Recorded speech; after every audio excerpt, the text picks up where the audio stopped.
Bonjour chers élèves. Et dans le cours d'aujourd'hui, on va essayer de voir les nombres rationnels. C'est la première leçon tout simplement du programme de quatrième en mathématiques. Souvent, c'est une leçon qui fait mal à beaucoup d'élèves, surtout par exemple calculer entre les fractions. Donc, les élèves ont tendance à rencontrer beaucoup de difficultés quand il s'agit de fractions exactement. Je vais vous donner tout simplement des explications de manière ramassée qui vous permettront tout simplement de répondre à n'importe quelle question posée autant pour moi dans un devoir. Donc, il vous faut juste tout simplement nous suivre. On va essayer donc de voir exactement cette partie ensemble. Voilà, on va essayer de commencer cette partie avec addition et soustraction entre les fractions, c'est-à-dire comment on va additionner ou bien comment on va soustraire tout simplement deux fractions. C'est ça qu'on va essayer de voir. Normalement, c'est une partie que vous avez vue dans votre cycle élémentaire avant d'arriver là. Donc, on va essayer de revoir ça au détail. Parce que dites-vous bien que si vous ne maîtrisez pas les 4 opérations entre les fractions, vous allez souffrir dans les exercices qu'on va vous donner exactement. Donc, vous n'avez pas le choix. Il vous faut suivre, maîtriser obligatoirement comment je vais additionner deux fractions, comment je vais soustraire deux fractions, comment je vais faire le produit, comment je vais aussi tout simplement faire la division entre deux fractions. Ça, c'est la première partie du cours. L'élève doit maîtriser ces 4 opérations pour pouvoir être à l'aise et dans les exercices qu'on va lui proposer. C'est bon. Alors, ce cas-ci, donc, c'est addition et soustraction.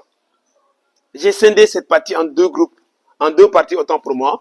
Le cas où les deux fractions ont le même dénominateur et le cas où les deux fractions ont des dénominateurs qui sont différents. Alors, si deux fractions ont le même dénominateur, les additionner ou les soustraire, ça revient la même chose. Ça devient tout simplement une chose vraiment très simple. Regardons bien ici, on a A sur B. C'est la formule. A sur B plus quoi? Plus C sur B. On observe que ces deux fractions, ils ont le même dénominateur. Le dénominateur commun, c'est quoi? C'est le B, exactement. Quelle est la règle? Il faut conserver leur dénominateur. Leur dénominateur commun et tu additionnes leur numérateur. Exemple, on te donne un 3 cinquième moins, je vais dire parce que addition et soustraction, c'est la même chose. Donc, j'ai décidé de mettre ici l'addition, mais vous allez savoir que même si on avait ici un moins aussi, on allait faire la même chose. Donc, j'ai 3 cinquièmes moins quoi? Moins 7 cinquièmes. Qu'est-ce que toi, tu dois faire exactement? Ça, c'est un exemple. Qu'est-ce qu'il faut faire? Il y en a déjà qui pensent à faire ça. Donc, je prends 3 moins 7. Après, je vais prendre 5 moins 5. C'est pas comme ça. Donc, vous allez toujours conserver leur dénominateur commun, c'est-à-dire le 5 ici, je dois le remettre.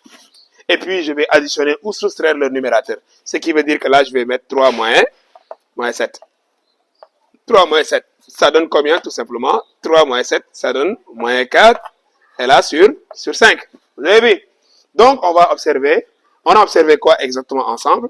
Que si deux fractions ont le même dénominateur, je vais seulement conserver leur dénominateur commun, puis j'additionne ou soustraire autant pour moi leur numérateur. Ça veut dire que là, on a 5 ici, donc ces deux fractions ont les mêmes dénominateurs, on les a conservés ici, le même dénominateur c'est 5, puis on a soustrait tout simplement les deux numérateurs. C'est ça seulement qu'on va essayer de faire. Ça, c'est une partie vraiment qui est trop simple. Vous voyez bien. Alors, deuxième partie, c'est un cas souvent beaucoup plus compliqué, tout simplement. Beaucoup plus compliqué que cette partie. Ça fait souvent mal à certains élèves. Je vais vous donner tout simplement une méthode très simple et très efficace. Il y en a déjà qui vont penser à aller réduire au même dénominateur. Après, ils vont venir faire la somme ou la différence des deux fractions. Ça vaut pas la peine. Les deux méthodes, on peut les faire en même temps. Vous voyez bien. Regardez bien, ça c'est dénominateur différent. On vous donne deux fractions qui n'ont pas le même dénominateur. Là, c'est A sur B plus C sur D. Ces deux fractions n'ont pas le même dénominateur parce que le B, ici, vous allez voir que B est différent de D. Dites-vous bien. Alors, vous allez retenir quelque chose. On ne peut jamais additionner ou soustraire deux fractions qui n'ont pas le même dénominateur. Il faut penser à les réduire au même dénominateur d'abord. Maintenant, cette méthode vous permettra de faire les deux à la fois. Réduire au même dénominateur et de les additionner ou bien les soustraire en même temps. Mais qu'est-ce que vous allez faire? Regardez bien. Si vous avez tout simplement deux fractions qui n'ont pas le même dénominateur et que vous voulez calculer, vous voulez les additionner ou bien les soustraire, qu'est-ce que vous allez faire? Vous allez commencer d'abord par le premier numérateur. La première fraction, son numérateur. Vous le prenez et vous allez le multiplier avec le D ici. Donc, je fais A fois D. Est-ce que vous suivez bien? je commence avec la première fraction, je commence avec plus précisément avec son numérateur. Je le multiplie avec le dénominateur de l'autre fraction. C'est bon? Donc A fois D. Donc j'écris AD, c'est-à-dire A fois D, ça donne AD. Puis je vais mettre le plus, je mets le plus parce que là il y a plus. S'il y avait ici un moins, il fallait mettre un moins à la place. Et vous voyez bien. Donc si j'ai terminé de multiplier A et D, qu'est-ce que je dois faire après? Après je vais prendre l'autre fraction, c'est-à-dire son numérateur, le C. Je prends le C et je le multiplie avec le B, l'autre dénominateur. On a l'impression de voir un fois ici, un produit croisé, c'est-à-dire après je vais faire C fois B, c'est le CB que vous voyez là. On a fait AB, AD autant pour moi, après on va faire CB. Puis qu'est-ce qu'on va faire ici au niveau du dénominateur exactement? On va maintenant multiplier les deux dénominateurs, c'est très simple. Pour le dénominateur, c'est simple. Il faut seulement multiplier les dénominateurs. Ça veut dire quoi exactement? On peut donner un exemple. Supposons, on donne un 9 septième. Vous voyez bien, plus 2 tiers. Comme vous voyez bien. Et vous voyez bien. On observe que ces deux fractions n'ont pas le même dénominateur. Parce que ici, 7 est différent de 3. Donc, c'est deux fractions qui n'ont pas le même dénominateur. Mais qu'est-ce qu'on va faire exactement pour trouver des solutions dessus? On va essayer d'appliquer cette règle très simple, très efficace et très rapide tout simplement, qui vous permettent de gagner beaucoup de temps. Il faut mettre juste égal. Vous voyez bien, je mets barre de fraction, puis je commence toujours avec la première fraction, son numérateur. Donc je commence avec le 9 ici. Je prends le 9, je le multiplie avec le 3, donc 9 fois 3, exactement, ça me donne 27. Je l'écris. Est-ce que vous voyez bien? Puis, je vais mettre quoi? Le signe, c'est plus. Est-ce que vous voyez bien? Donc, je fais 9 fois 3. 9 fois 3. Après, je dois mettre quoi? Je dois prendre l'autre numérateur et le multiplier avec, tout simplement, ce dénominateur-là. Donc, je prends 2 multiplié par le 7. Ça fait tout simplement 14. 14 autant pour moi. 2 fois le 7, ça me fait 14. Tout comme vous l'avez vu. Donc, j'ai fait 9 fois 3, ça me donne 27. Après, je prends 2 fois 7, ça me donne 14. Et puis, après ça va me rester tout simplement le dénominateur. Et pour le dénominateur, je l'ai dit tout à l'heure, il faut seulement penser à multiplier les deux dénominateurs, c'est-à-dire 7 fois 3, ce qui va donner 21. Et ça, c'est très simple. Et même si on avait ici une soustraction aussi, on allait faire la même chose. Puis, qu'est-ce que tu vas faire après? Tu vas additionner tout simplement ces deux. Tu fais 27 plus, 14, puis tu vas essayer tout simplement d'écrire les résultats. Alors, je vais vous expliquer encore ce que j'ai fait. J'ai pris le 9, je l'ai multiplié avec le 3, je l'ai écrit. Puis, je mets le signe. Après, je vais faire quoi? Je vais prendre le 2, c'est-à-dire l'autre numérateur. Je le multiplie avec le 7. En tout cas, tu auras l'impression de voir ici on l'appelle produit croisé tout simplement. Puis après, qu'est-ce que tu vas faire? Tu prends le 7 fois le 3. Le dénominateur, c'est simple. Tu multiplies les deux dénominateurs tout simplement. C'est comme ça seulement que vous allez essayer donc de faire. Alors ici, 27 plus 14, ça va nous donner exactement, voilà, 41.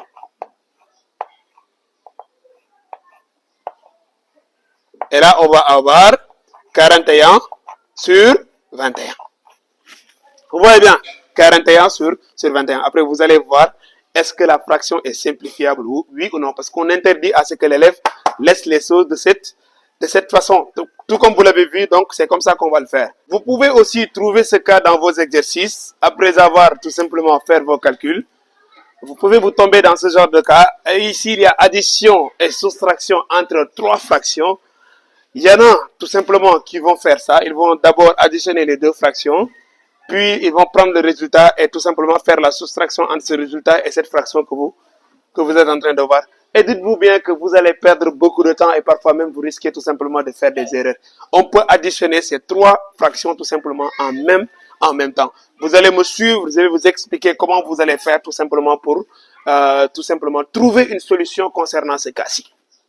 D'abord, ce 2 peut s'écrire sous la forme d'une fraction. Donc, si vous avez un nombre entier naturel, on peut l'écrire sous la forme d'une fraction parce qu'on a dit que n est inclus dans Q. Alors, donc, lui, on peut lui donner dénominateur 1. Vous avez ici trois fractions qui n'ont pas le même dénominateur. Vous voyez bien, lui, son dénominateur, c'est 4. Lui, son dénominateur, c'est 1 et l'autre, ça va, c'est 3. Donc, ces trois fractions n'ont pas le même dénominateur. Comment vous allez faire pour tout simplement additionner toutes ces trois fractions d'un seul coup en même temps?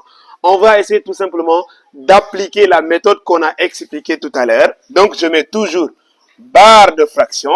Qu'est-ce que tu fais après? Il faut toujours commencer, comme je l'avais dit, avec la première fraction, c'est-à-dire son numérateur. Donc, je commence avec le 3. La règle tient toujours, ça ne change pas.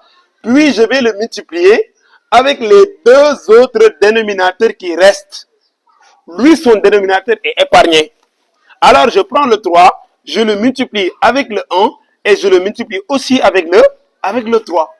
Donc, j'ai moins 3 fois 1 fois 3. Je vais seulement exclure le dénominateur de la fraction considérée. Moins 3 fois 1 et fois 3, ça va me donner tout simplement moins 9 si vous calculez avec votre calculatrice. Après, je vais faire quoi? Je vais choisir tout simplement la deuxième fraction. Donc, retenez bien que si je choisis la fraction, son dénominateur ne sera pas considéré, ce qui veut dire que donc le 1 ne va pas faire partie du produit que je vais faire après. Alors, je prends 2 maintenant fois 4 multiplié par le 3. Et 2 fois 4 et fois 3, ça fait 2 fois 4, autant pour moi, ça fait 8. Fois 3, ça fait plus 24. C'est le plus que vous voyez ici. J'ai terminé avec cette fraction. Je vais prendre la troisième fraction, son numérateur. Je mets ici un moins, c'est le moins qui vient.